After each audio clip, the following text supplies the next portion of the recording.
క్రైస్తల అలసిన వారిని ఊరడించు మాటలు. మార్చి 25.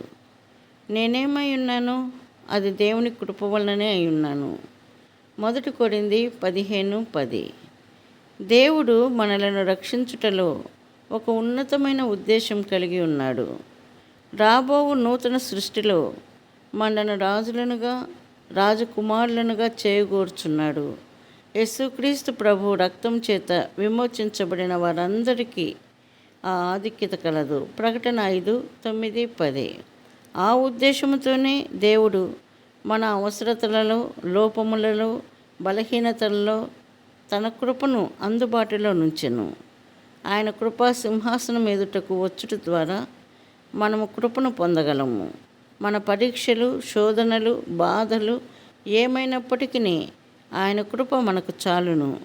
మన అవసరత గొప్ప పర్వతం వలె ఉన్నప్పటికీ విశ్వాసముతో ఆయన కృపా సింహాసనం ఎదుటకు ధైర్యముతో రమ్మని యేసు ప్రభు తానే మనల్ని పిలుచుచున్నాడు. హెబ్రీ 4:16.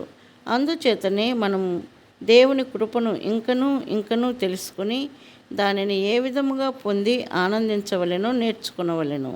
మన క్రైస్తవ జీవితమును కృప ద్వారానే ఆరంభించుదుము కానీ మానవ అర్హతలను బట్టి కాదు. దేవుడు నిత్యత్వమునకు నిలుచు నీతిని కోరుచున్నాడు. మన నీతికి దేవుని నీతికి పోలికయే లేదు. ఇంత గొప్ప రక్షణ పొందుటకు మనలో ఎవరికిని ఏ అర్హత లేదు. ఇది కేవలము దేవుని కృపచేతనే కలిగినది. యేసుక్రీస్తు ప్రభు యొక్క ప్రశస్త రక్తమునందు విశ్వాసం ఉంచుట ద్వారానే మనము రక్షించబడగలము. ఎఫెసీ 2:5-8. మరియు దేవుని మహిమను, కృపను చూపగలము. అపోస్తలుడైన పౌలు 1 కొరింథీ 15:10 నేనేమై ఉన్నానో అది దేవుని కృప వల్లనే అయి ఉన్నాను అని సాక్ష్యం ఇచ్చుచున్నాడు. అనగా అతడు ప్రభు నిమిత్తం ఏమి చేసినను, ఏ శ్రమ పడినను అది కేవలం దేవుని కృపచేతనే. అతనికి కృప యొక్క సంపూర్ణ అర్థమును తెలియజేయుటకే ప్రభు ఆ శ్రమలు అనుమతించెను. ఆ తరువాత అతడు ఇట్లు సాక్ష్యం ఇచ్చెను, నేనెప్పుడు బలహీనుడను అప్పుడే బలవంతుడను. కనుక క్రీస్తు నిమిత్తము నాకు కలిగిన బలహీనతలలోను, నిందలలోను, ఇబ్బందులలోను, హింసలలోను, ఉపద్రవములలోను నేను సంతోషించుచున్నాను. 2 కొరింథీ 12:10. ఆ విధముగా మన కష్టములన్నీ దేవుని చేత అనుమతించబడినవి.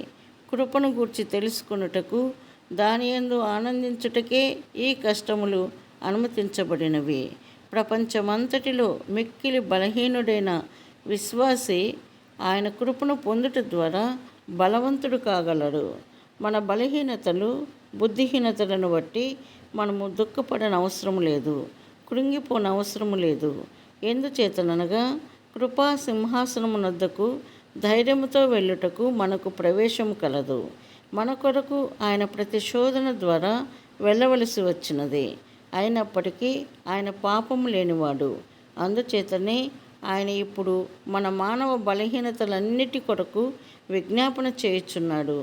నా బలము తగ్గిపోవుట, నా శోధన నా శక్తికి మించినదిగా నుండుట, నా విశ్వాసము అంతకంతకు బలహీనమగుట, అనుమానములు హృదయమున నింపబడుట వంటి పరిస్థితులలో యేసుక్రీస్తు ప్రభువా, నీవే నా ప్రధాన యాజకుడవు. దయతో నా పక్షమున విజ్ఞాపన చేసి నన్ను పైకి లేవనెత్తుము. నీ సమృద్ధి అయిన కృపను నాకు అనుగ్రహించుము అని ప్రార్థించవలెను. ఆయనే నాకు బలమును, విశ్వాసమును, ధైర్యమును అనుగ్రహించును. దయచేసి నీ పరలోకపు పిలుపును గ్రహించుము. నీవెంత బలహీనుడవైనను నిన్ను తన సింహాసనమునొద్దకు తెచ్చుటకు ప్రభు అన్ని ఏర్పాట్లు చేసి ఉన్నాడు. నీకేదైనా అనుమానం వచ్చిన ఎడల ప్రధాన యాజకుడైన ప్రభు అయిన యేసుక్రీస్తు యొక్క విజ్ఞాపన పరిచర్యను కోరుకునుము. నీవు ఎదుర్కొన్న శోధనలను ఆయన కూడా ఎదుర్కొనినని తెలుసుకునుము. నీవు వెలుచున్న అనుభవము ఆయనకు స్పష్టముగా తెలియను. ఆయన సంపూర్ణముగా నీకు చాలినంత కృపనిచ్చును. మన పరలోకపు పిలుపు కొరకైన ఆయన కృపను కోరుకున్నట్లు ప్రభు మనకు బోధించునుగాక.